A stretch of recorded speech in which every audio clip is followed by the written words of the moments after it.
everybody. Welcome once again. The voice is gone. The voice is cracked. The man who's always on his heels, because that's what a heel is. We'll get into that just a minute. Hello, everybody. Welcome to another episode of the Going Over podcast.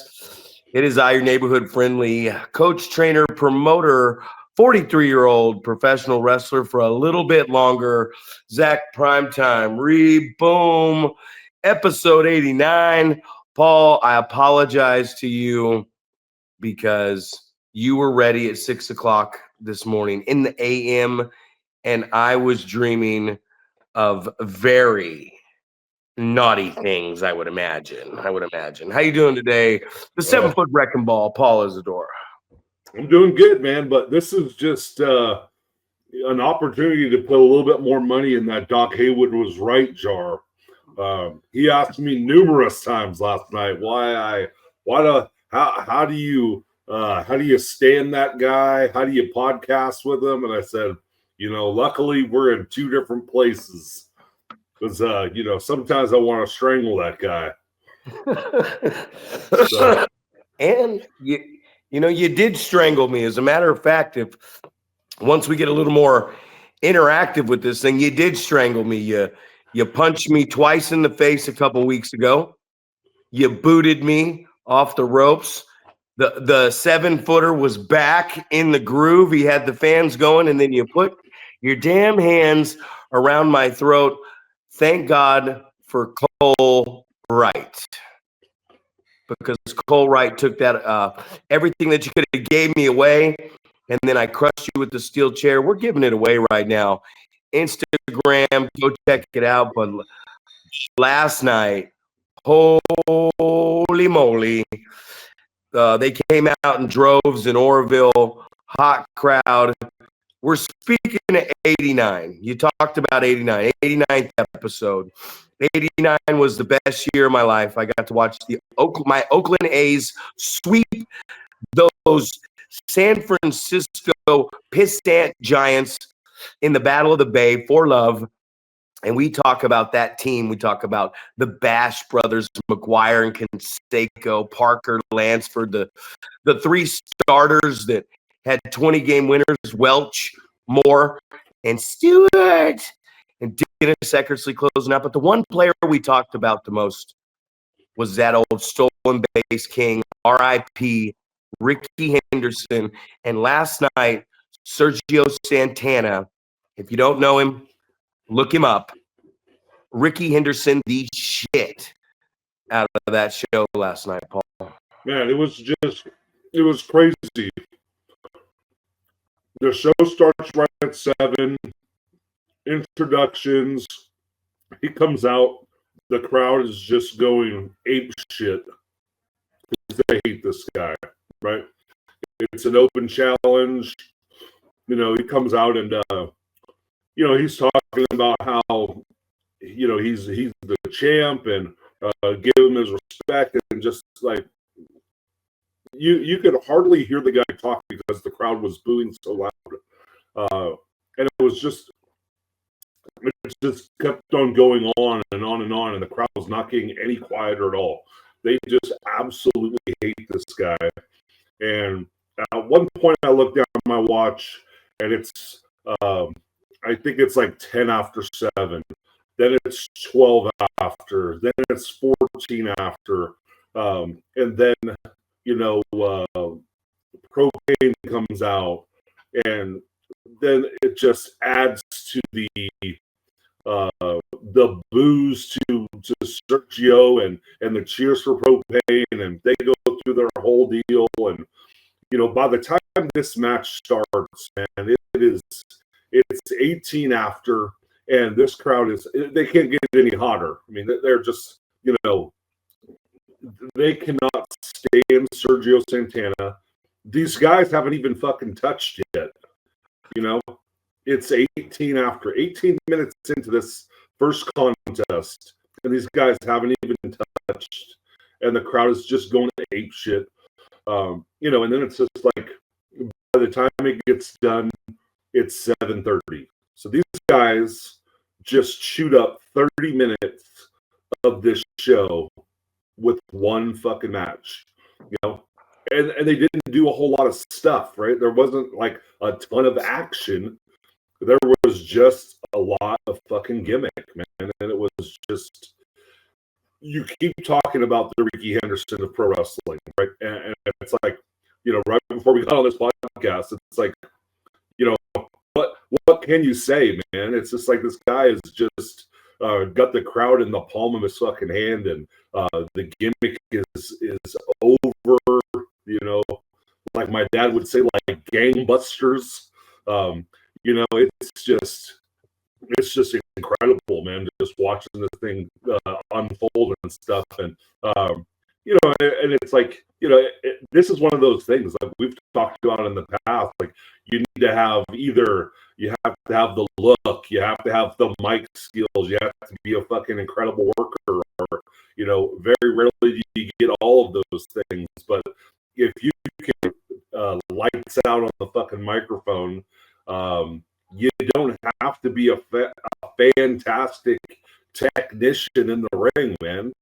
You know, and this is proof of that. You know, it didn't do a whole lot of action in the ring, but they did a lot of crowd work and mic work and character work and all this stuff. So it's just crazy to watch, man. So obviously you're sitting backstage, man. 100% Sergio is one of my favorite wrestlers, and this trails back to when this guy sent me.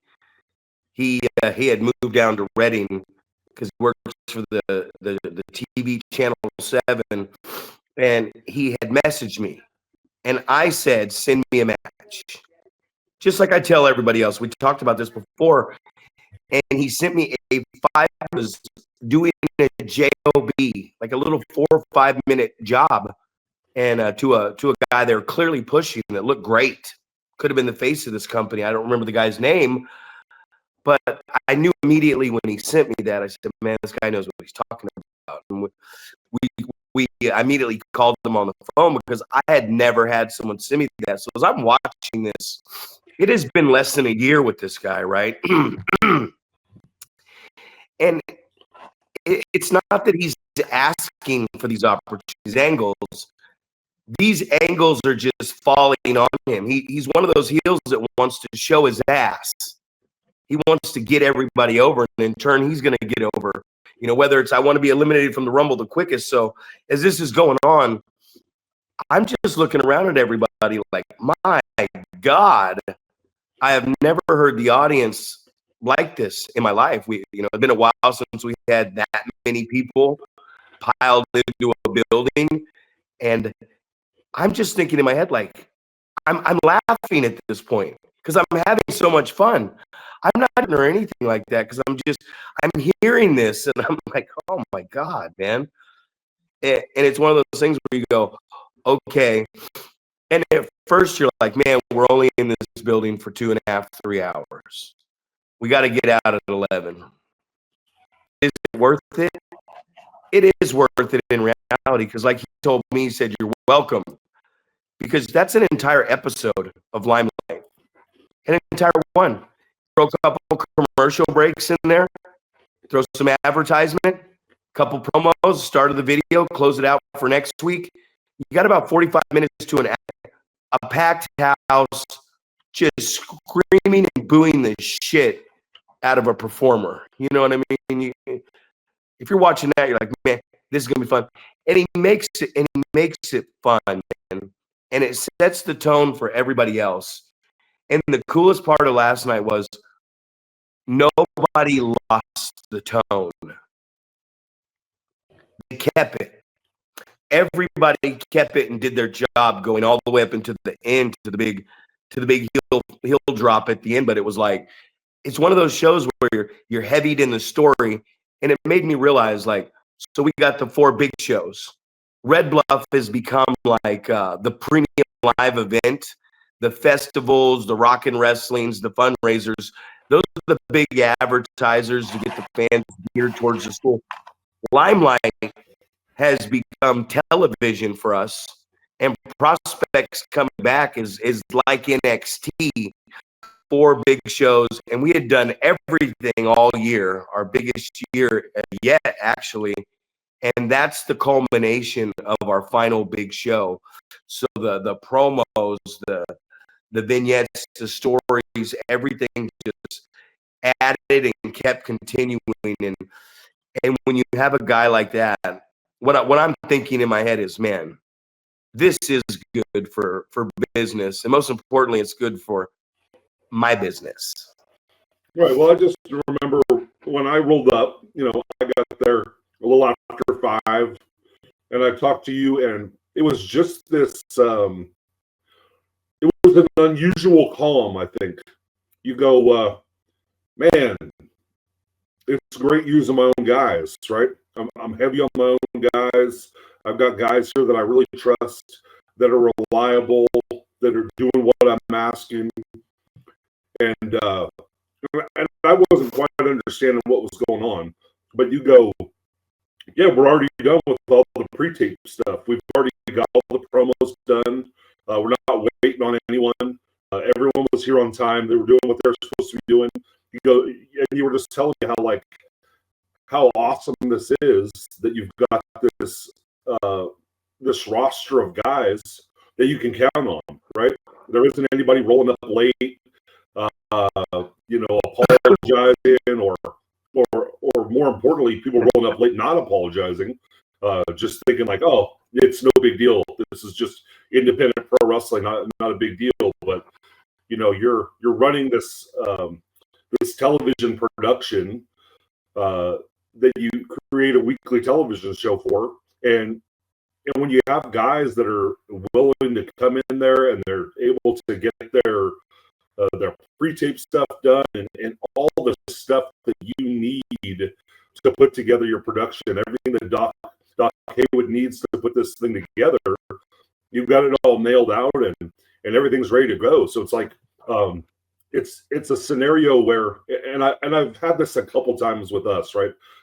Where you have everybody dialed in and everything's already set up, and you're like looking around like, I know there's got to be something else to do right now. Like we can't already be completely done and nothing else left to do.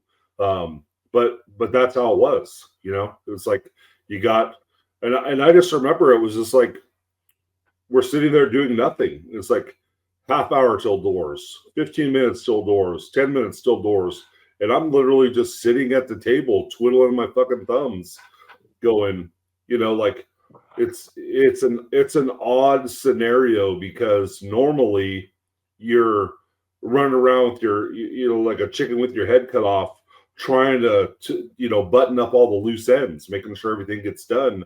But when you have guys that you can trust, they're going to do what you're asking them. And you've talked about this in episode after episode after episode. It's like, hey, these are the things that I need from you, right? I'm trying to get you promo package. I'm trying to get stock footage for my show. I'm trying to get, promos for these weeks of television that we're putting together. You're trying to do all this stuff, and people don't understand the value and what's going on and why you need this. And, then when you see the finished product, you go, okay, well, that's what's going on. And I get to experience it at a different, from a different perspective as well, because, I've mentioned this to you before. I'm sitting at the table with Doc, and just randomly, it's like, well, that's all the time we got this week, folks. All this stuff, because he's got and I saw that he had the notebook yesterday that he's referencing promos and all that stuff and things that I had never noticed before. And so I'm like, okay, so I see the stuff that's going on, and we're kicking back and forth, and it's just an awesome experience when he can end out an episode of TV after one match happens, when the Sergio thing goes down. So, but it was just a cool experience to get to see that last night. It's like the calm. Normally it's the calm before the storm, but it was literally just like there's no storm coming, because all of this shit is already knocked out and we're ready to just get the work done. So, kudos to you guys for doing that. And obviously, that's just a lesson for everybody out there who's listening that, get there when the promoter tells you the call time is, because there's probably a reason, and if someone says, hey, we need to be there at 1, it's because we're trying to get all this stuff done. And you're factoring in some, some buffer time. And then when everything goes to plan, then you've got, a couple hours of, we're all done. What else can we be doing? Where we can sit down and just bullshit because everything's already ready to go. Yeah, I mean, you knocked it out of the park right there. I mean, nobody is more reliable than guys that are invested. Nobody is more reliable than the guys that see the vision and understand what you're doing. And unfortunately, and it's a big unfortunately, we're in this business, and people do look at it as it's just indie wrestling. You know what I mean? And what's the promoter paying me? Man, why should I be there at this certain time? And you get a lot of guys. It's tough booking outside talent. I have my reliables, man. Boyce LeGrand has been a very reliable source. Sparky Ballard coming back has been more reliable than anybody. Rick Luxury, living in Missouri, will do anything to get here for the shows that he needs to get here for. And nobody sacrifices more than Rick Luxury when it comes to the PCW product for 26 years. Nathan Brick is a guy that's I consider outside talent a little bit, that is always here. And, it's a really cool thing when you look at Illumide. Up until recently, Illumide, and we had to shift with him too.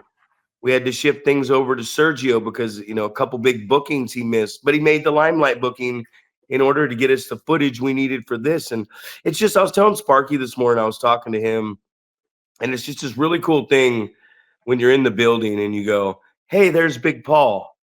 Hey, there's Sparky. Hey, there's Boyce. Hey, there's Rick.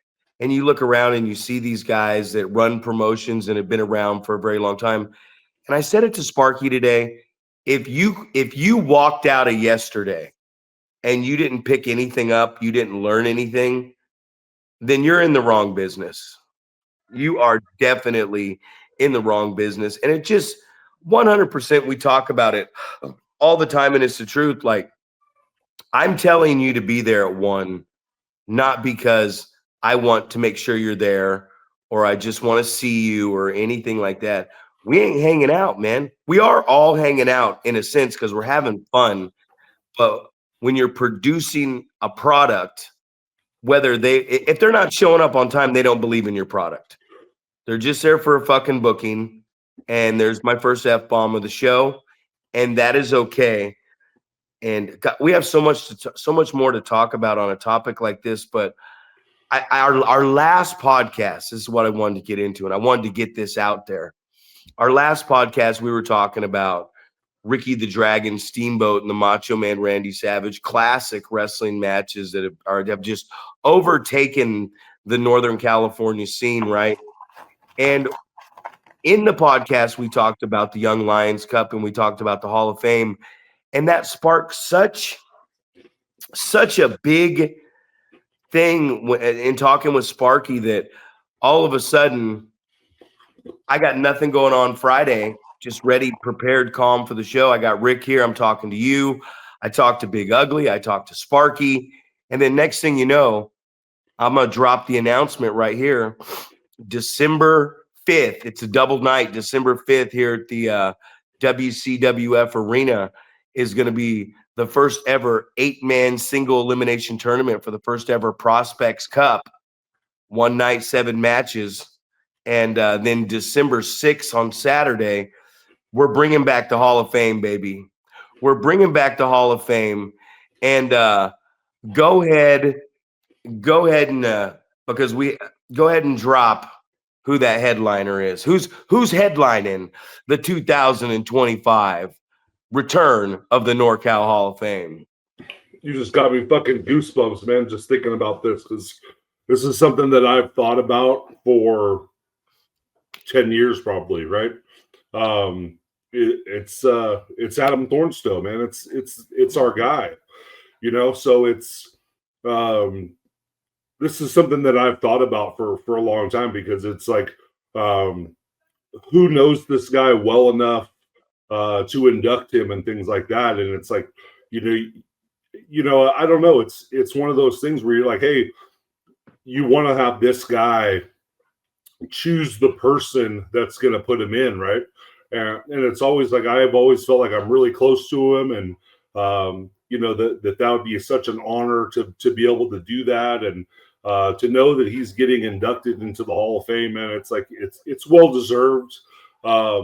He's the guy that I think unanimously throughout Northern California, if someone said, like, who's on your Mount Rushmore of Northern California talent that you've seen at some point, I think probably the majority of people are going to say Adam Thornstowe. And I've had a unique perspective, man. I've got to travel not only to shows in California, but we flew to Florida together because we both got an invite-only tryout to go to FCW. So we went there together, and flying across country without sleep, it's just, you become delirious at one point, right? So we get in Florida like super late night. I feel like we go to like Steak and Shake or something like that, a place that neither one of us had ever been, but I feel like Brian Cage had told us about it, or somebody that was at FCW at the time, or had gone through there. So we go to this Steak and Shake, and we both get Diet Pepsi, your favorite. And I'm just like, it tastes like it's got a lot of iron in it, right? Like someone sliced their finger and bled into the cup, But I'm thinking I'm just fucking delirious, man. I'm like, this can't be true at all. And then next thing you know, he's like, yeah, this Diet Pepsi tastes kind of funny. You taste that? And I was like, does it taste like iron? And he's like, yeah, it kind of does. And it's like, what is going on here? Did someone fucking bleed in our Diet Pepsis here? Like, we're just, and I don't know what it was. It was just this crazy experience. And it was one of those opportunities where I really got to know Adam as a person, not just a wrestler. It's like, you travel the road, you talk about wrestling all the time, but this was an opportunity that we were talking about life. The girl he was dating at the time, now his wife, he was talking about how awesome she is, and he's just sharing these great stories, and then it was something that I got to share at his wedding. So for me to find out that Adam is getting inducted into the NorCal Hall of Fame, we talked about, we just talked about, he just kind of silently left the business. He just had got to a point where he's just like, it's not fun. I'm banged up too much. I know he just recently had a hip replacement, so just a lot of things led to the decision.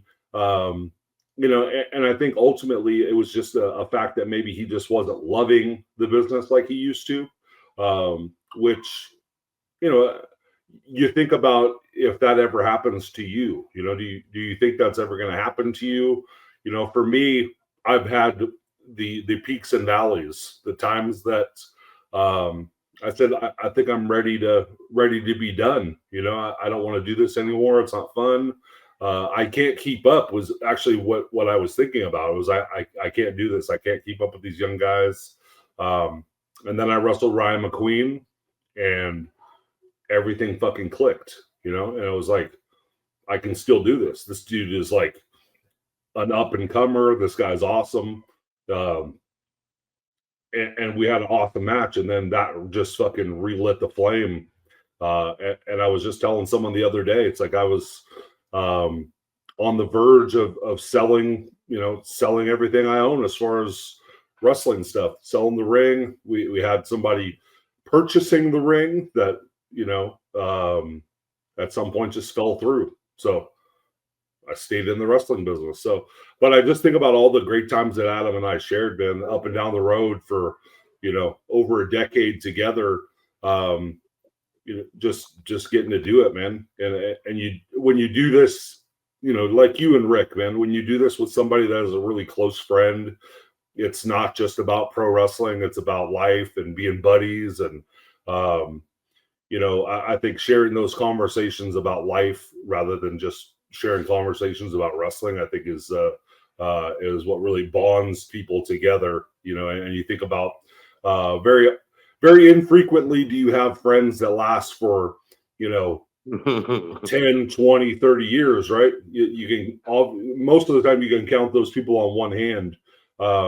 So I feel fortunate to have Adam as one of my fingers of the people that I think about that I've had as a friend for, 20 plus years. So exciting for me. When you told me that, man, I was just like, I wanted to call him, but I was like, you sound so fucking excited. I was like, you need to call him. You need to call him and ask him, this is your idea, things like that. Like, I feel like I didn't have anything to do with the decision, except for the fact that I was like, absolutely, that, no brainer, things like that. Right. But we talked about last time how people were getting inducted into the Hall of Fame that were still fucking working. It's like, you're not, you're not retired. Why are you getting inducted into a Hall of Fame of a business that you're still participating in? Like, you have the opportunity to either get higher and do more, or you have the opportunity to, ruin it for yourself because you're still active. So you don't want to have those situations where someone goes into the Hall of Fame and then they fuck something up and you go, dang it, man. Like, why do we put them in the Hall of Fame? Right? Because now they're a fucking shit stain on the business. But that's, it was exciting. So talk a little bit more about it. I feel like this came about like within days, right? The episode dropped on Friday. Yeah. And I feel like you either called me that night. Yeah, I think you called me that night, right? Yeah. Yeah. So talk a little bit more about what went into that. You obviously had this conversation with Rick and Sparky, and next thing you know, it was a thing, That's it. It was like I was on my way to the airport to pick up Rick, and me and Sparky were talking on the way to the airport. And then we picked Rick up, and on the way back, I got here, and my new tights didn't fit me very well, and they left a very big moose knuckle, aka a man pussy, splitting my nuts. And I was talking to the gear lady, and we knew we were probably gonna have some issues. And then I heard Rick get on the phone outside with Sparky, and they just started talking, and they were talking about the Hall of Fame. And Sparky sent me all the inductions. And then the funny thing is, you gave us the number to Adam, and then Rick's like, I got his number right here. He's like, you want me to call him? I'm like, nah, I'm gonna call him. So I called, and Adam didn't answer. So I told Rick, you call him. Maybe he'll answer for you because he might not have my number. Rick called, same thing, got a voicemail, said, I think he's working. And we're outside later that night, and Adam calls back. We had got a few more inductees, which, man, this class is going to be off the fucking hook, by the way. It's going to be a big night. We're going to do it right. Black tie affair, catered event. Yes, you wrestlers that are showing up are going to, with your dates or whoever, you're going to get fed well. And we're going to have good plaques. It's going to be we're going to make this thing right. We got the video walls in there. We're going to give these guys highlight videos. I'm Doc Haywood's going to work. You're going to work, Doc. And actually called back, and Rick answered, and Rick was just happier. He was like a little kid in a candy store, and he says, hey, we're bringing this back, and we want you to be the headliner for it. And Adam was absolutely honored, man. And it was his twins. I think his twins are 12 or 13. And he said, sorry, I didn't call you back. I wasn't at work. It was the twins' birthday. And he's like, it gets easier every year. And it was just a great conversation. And he said he was honored, man. He was honored for this thing. and said, "I miss you guys, man." And it's like it's the beauty of pro wrestling and doing this thing side by side with all these people for all these years, man. And man, I'm excited about it. Sparky's excited about it. I told you last week, we have released the Kraken, and Sparky Ballard's back in this thing, and full bore with this. And Sparky was a big contributor. Rick was a big contributor. Bobby Hart. Speaking of Bobby Hart, we're going to induct, Bobby Hart's going into the NorCal Hall of Fame. Vince DeMarco. I got a hold of Vince DeMarco, and Vince DeMarco, he is honored to, speak for the next inductee, which I thought was a no-brainer. Dana Lee, R.I.P. Dana Lee, man. I spent some good time on a story I have with Dana Lee, since I will not be inducting him from APW, is we all went to Portugal. Me, Dana, the Brazilian Beast Cafu, and Old School Oliver John. And we were on the airplane, and I had been watching Dave Chappelle, and he was like, "Banana cognac, bitch." So at the airport, I had a shirt made that said "Banana cognac, bitch." And we got on that airplane at the SFO and loaded up, and me and Dana are sitting next to each other. And I said, "Hey, stewardess, we'd like a drink." And she said, "Yeah, what do you want?" And I went, and she's like, "Banana cognac, bitch." And I was like, yeah, we want 2 big glasses. And she's like, "I don't know what that is." And she's like, "You mean cognac, like Hennessy?" And we were like, yeah. So she gives us these 2 big plastic cups full of Hennessy, and we look at each other, "Thank you," and we're about to cheers. And she goes, "Hey guys, I just want to let you know, I know you're about to slam that entire cup of Hennessy. It's a sipping drink. Don't slam it, or I'll be waking you up in Braga, Portugal in 8 hours." And we were like, "Yeah, whatever." And we cheersed, and we both slammed our thing of Hennessy. And about 10 minutes later, I don't remember anything after that, because we both passed out to the stewardess shaking us up in Portugal 8, 9 hours later. And she's like, "Hey, wake up, guys. You're in Braga." And we're like, "Huh?" And she's like, "I told you." And me and Dana laughed about that. Me and Dana also wrestled that entire tour. Some great stories, but Adam Thornstowe headlined in the 2025. Bobby Hart, the man who's been hosting it with Rick Luxury, the Axe Murderer, Dana Lee, and he's going to be inducted by Vince DeMarco. And right now it's 90% confirmed. I would say 90% because he's just checking in with his work. But I'm going to spoil the beans right now and put the pressure on him. One of the best managers, one of the best promoters, one of the guys that they took over for Roland Alexander, and he has done just such an amazing job over the years of giving opportunities and bringing big names here, running at the Cow Palace. Marcus motherfucking Mack inducted into this one. We might have a few surprises. Other than that, we're just closing out the deal, but it's going to be a 2-night affair. Prospects. We're going to take the 8 best young wrestlers.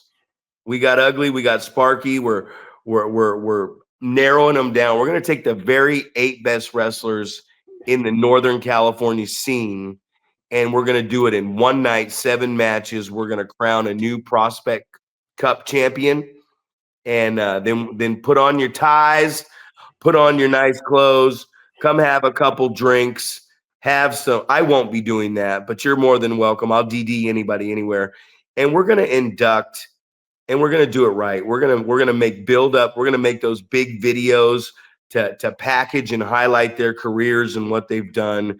And we're just going to have a good night here in Northern California. And thank you, Sparky Ballard. Thank you, Rick Luxury. Thank you, Big Paul, for this topic that did this. And I'm very excited about this, man, to sit back. And we had talked about that.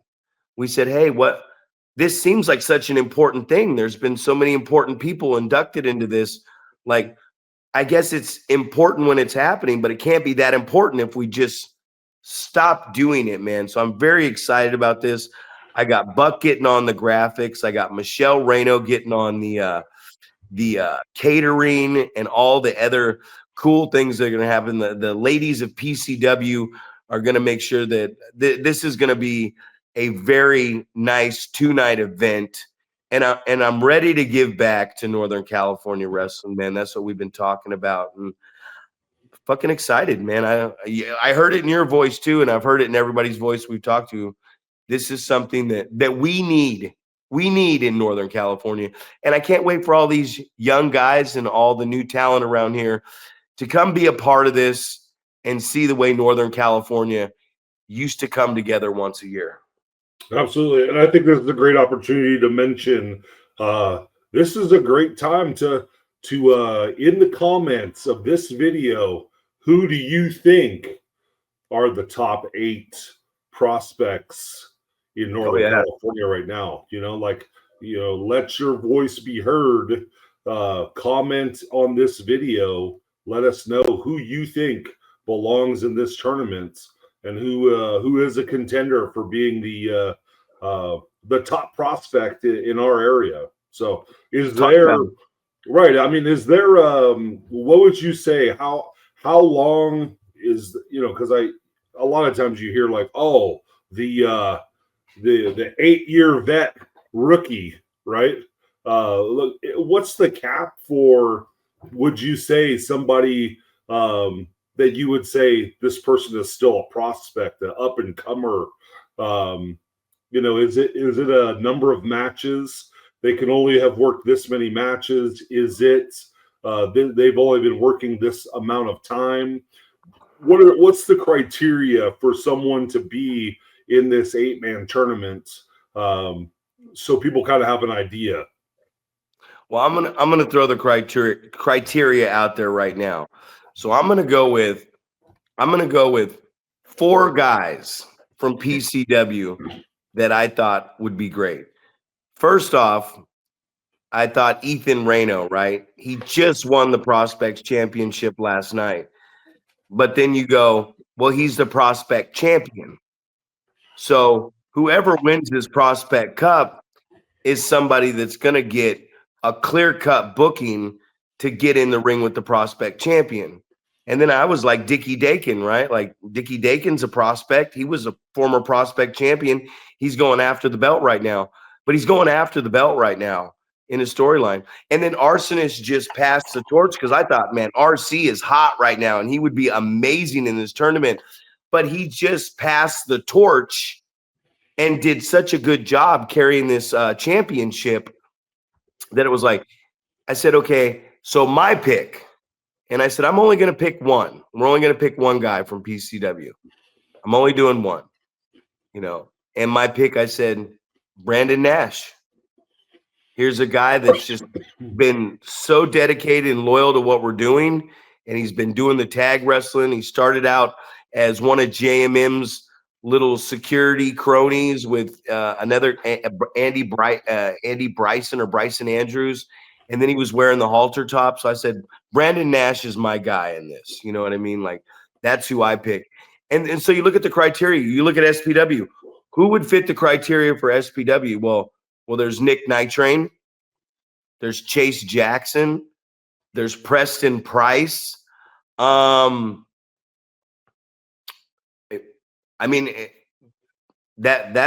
who I've seen around from SPW. The Ugly Dojo. They got Timmy Rogan. They got Bishop Dorian, Ugly's kid, Brian Joseph. There's Cairo Leone from SPW. There's Bryson Kuza. There's Aiden Andrews. Like right there. Look at SPW. Preston Price, Nick Nitrain, Chase Jackson, Aiden Andrews, Cairo Leone, Bryce Kuza. Like there's 6 guys right there from SPW that I think would be good at that. And then, OC Hayes and what's his name? Andrew Cass just won the 2025 West Coast Cup down at the West Coast Pro. So it's like, I just named off like 12 or 13 guys. There's Next Level. You know what I mean? There's all these promotions that are running around, and you're like, well, who are going to be the 8, man? Some people are not going to make this cut. And that's something that when I talked to Sparky and I talked to you and first person I called was Big Ugly. I said, hey, man, send me your top 10. So opened up, no bias here, no trash talking. If you're out there listening, and we're probably going to label this the Hall of Fame and the Cup, who do you think? What about you, Paul? I named some names off there. If you were going to try to narrow down a top 8, who would you say? Yeah, I mean, I think you got a lot of those guys. I always think about like a Jaya Jewel as well from West Coast Pro. You got to think about some of those guys too. The Jaya Jewel's already been to Japan, so you got to think about, and I feel like he's only been training for, less than a handful of years, like 2-3 years. So that's a guy that started up here in Reno with us. We didn't have a regular school. He's like, I think I'm going to just move to the Bay Area. I'm going to go train with Vinny. And that's just one of those guys, man. I talk about Carl Fredericks all the time, that the guy was, he was destined to make it, right? He already had a plan of how he was going to become a pro wrestler, and he was going to do it at a high level. I think Jaya Jewel kind of follows that same path, right? He's just like, well, I'm not going to be able to do it here, so I have to find somewhere where I can go train with some legitimate guys. So, there's got to be other guys out there. You got to Dave Reckoning. Dave Reckoning. You had him on. Right. So, who else do we got? I feel like there's quite a few guys I'm thinking about. I'm trying to think of guys. Pro. Oasis. Right. I mean, who's out there in Oasis right now? Right. So think about those. Think about, Stoner U. I think that's where Dave Reckoning came from. So there's got to be some other guys there. We got to hit up the Twins and see what they've got as far as, so then it almost becomes some of these promotions are going to have to send their best guy, right? I think you'd like to have everybody represented, but at the same time, we have to be realistic and go, hey, so maybe a promotion doesn't get represented because, I mean, you just named 6 guys from SPW, right? It's like, so if one promotion has a bunch of contenders where you go, I can think of these guys right off the top of my head, then you go, maybe they get more than one. For sure. You know what I'm saying? So, it's based off of the population, very much like when we're voting. So, so I don't know, man. I think it's we got to reach out to everybody and say, hey, like you said with Ugly, like send me your top 10. He's going to give you a spread of all the different promotions and guys that he thinks are going to fit the mold. But I think that's a good idea to kind of get everybody in NorCal to give you a little bit of insight. Like, who do you think? And then maybe you look at this Ugly's list, you look at Sparky's list, you look at Samurai and Scoot, you look at everybody's list and you go, okay, who's the people that got mentioned the most? And then you can narrow it down from there and go, all right, well, here's our 8, and you go from there. Well, it's going to have to, it's going to be a vote. You know what I mean? It's going to be one of those things where we vote. It's going to be you. It's going to be me. It's going to be Ugly. It's going to be Scoot. It's going to be Samurai. It's going to be all these other companies. And we're going to have to say, hey, like I said, I have 4 or 5 guys that I think would be great in this thing. But also where it's going to be and what we're doing, I can't. There's 6 SPW guys. Like, what an amazing job those guys have done with young talent. You know what I mean? Coming through the ranks. So, yeah, it's Ugly's got a lot of guys. Like, I could think of 4 or 5 guys from Ugly's. I can think of a few guys from Next Level. I can think of 4 or 5 guys from here. I can think of a couple. I can think of a guy that you got coming up in your way. I can think of 6, maybe 7 guys from SPW's massive class, you know, and we're not even stretching out. And I can right off the top of my head get 3 or 4 from East Bay Pro. There's a lot of young talent. So you're like, maybe we do 16, but then that makes for, that's not what makes the best. That's a long night, man. That turns into from 7 matches to 15, 16 matches in one night. So it's like, no, we gotta narrow this down, and it's no hard feelings, but the 8 best, and we have to ask who the 8 best are. Like, really, if you're out there, if you're listening, even if you haven't subscribed and you've never commented to this in your life, get on the horn, man. This ain't about us. This ain't about trying to get somebody else over. It's about who's the 8 best. I want 7 unbelievable matches, and I want Northern California to be highlighted in this thing. And I've always wanted to see the tournament. King of Indies, 2 nights. Let's go. Exactly, man. That's I can't think of a better way to highlight and showcase the talent that we've got like in our area than doing something like that where you've got 7 matches. You just talked about your show length last night. You got 2.5, 3 hours, and so you can let these guys go a little bit. With not the standard 5-minute match. You give these guys maybe 7, 8, 9 minutes to kind of show what you can do, man. Tell a story. And it's one of those great opportunities, man, where we can all come together and make it something special. Where you can look back at it and you go, you know what, that 2025, man, what an amazing tournament that was. And you remember all those guys that came out of it, and things like that. When you look back and you go, Young Lions Cup was there one that had a bunch of people who are still doing it today, still doing it at a high level and things like that. I don't know if you could say yes to that question. So, yeah, the big tattoo guy that used to come out with me at Gold Rush when I was a champ down there. What's his name? He's God, I forgot his name. He's Brody King. I hear Rick Luxury in the background. Brody King, come on in, Rick. Here's the thing about it. I saw a match last weekend at Nevada City, and it was Aiden Andrews versus Timmy Rogan for the Sac State title. And I told you about that match. We talked about that match on here. That could be the finals of the Prospect Cup. If that match I watched was the finals of the Prospect Cup, I would be completely satisfied after a night of 6 matches, match 7 being that match.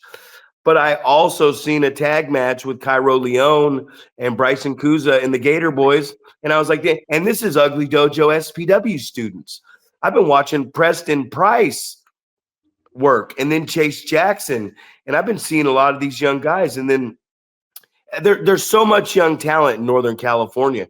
It's like, is the Bay Area Northern California, or is Northern California Sacramento up? You know what I mean? Like, we've always considered the Bay, which is Bay Area wrestling. So it's an exciting time. To be honest with you, man, I want to hear what everybody else has to say, man.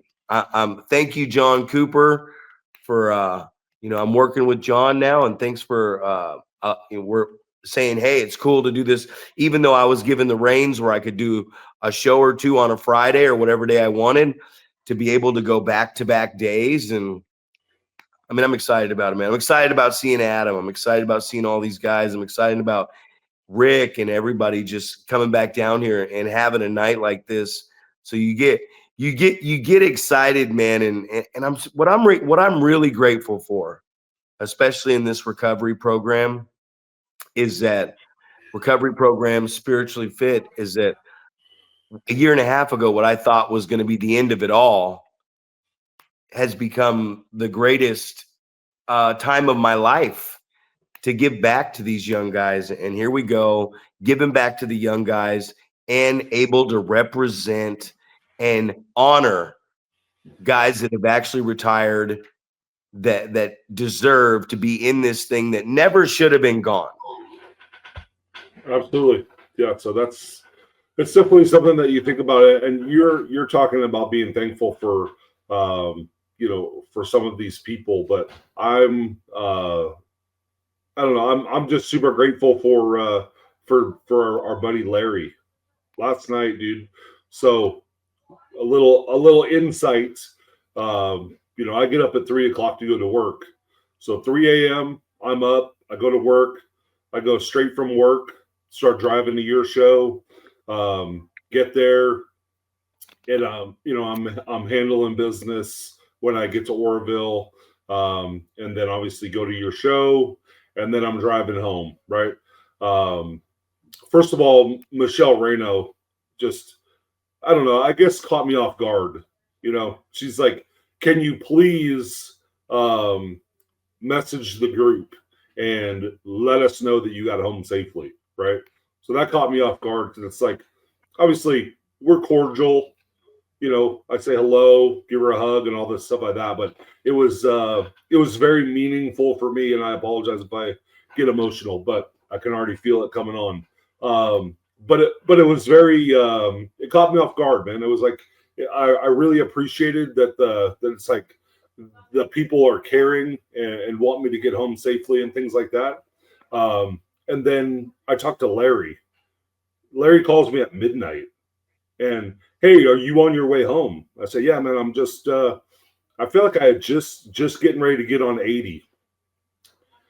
And that dude fucking talked me from 80 all the way till I pulled into my driveway, just wanted to make sure, because him and I, we ride together and stuff like that. So he's always talking about it's a great thing that when we're in the car together that we can talk to each other and keep each other alert and things like that. Because he's always telling me I got my little hideout spot where if I'm getting tired, man, I'm going to pull off and I'm going to take a nap,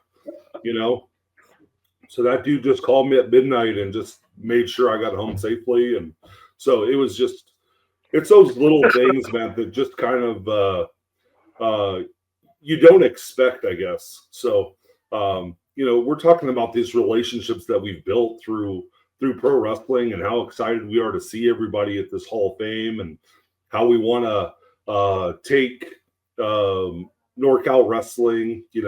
I always feel like, Reno has been included as almost like an outsider. Like, hey, you know what? Let's include these guys as well. As much as sometimes we're kicking and screaming, saying we're not Cal, right? We're Nevada, right? We're Reno. We're not involved in that. But you guys have always kind of invited us in and made us a part of the family. So, so it's incredible to think about all the relationships that we've built, for me over 20 years, you 26 years, you and Rick, how we've kind of started this journey together. And this is kind of full circle to what you were talking about last night, where you had Sparky and Boyce and yourself and Rick and me and all this, decades of pro wrestling experience and being around and relationship building and things like that. It's an incredible thing to think about. And then this is the Hall of Fame. I feel like is like the culmination, right? Everybody gets to get back together, and it's a lot of times it's not about pro wrestling. It's about relationships that we've built and being proud for each other and excited for accomplishments that we've helped collectively put together. So just an exciting time, and it's exciting that we can take it's almost like recycling this whole thing that we started with when we were young. Now we're doing it for the young kids, and like we're going to help uplift them with this Prospects Cup, right? We're going to say, hey, these are the guys that you need to put a bullseye on their back, and you need to chase these guys if you want to be the best of what we've got to offer in our area. 100%. I got one more thing to talk about, man, because you were talking about Larry giving you a call, Michelle saying, hey, you know, let us know when you got home, which you did with me, and I put it in the group. 5 minutes remain in this emotional podcast. We went to an Ugly Dojo show in Vacaville. Me and you did. And this is where this all started. We put little earbuds that you brought in our ear and we recorded it. We recorded us sitting at a table watching the whole show talking. And I thought, man, that would be, let's listen to it and see what we thought. And this is where this whole idea, 89 episodes, started. And I remember that night, I was so tired going home, and you were heading all the way home. You had called me, and me and you talked till both of us got home. Just a very long conversation the whole way. I'm coming back from Vacaville. You're heading up 80 going home. And that is, man, that's that camaraderie. Like I'm very lucky because usually Rick flies in on Friday. We do the show on Saturday. He's at class on Sunday. Someone drops him off at the airport. But he's sitting here right now.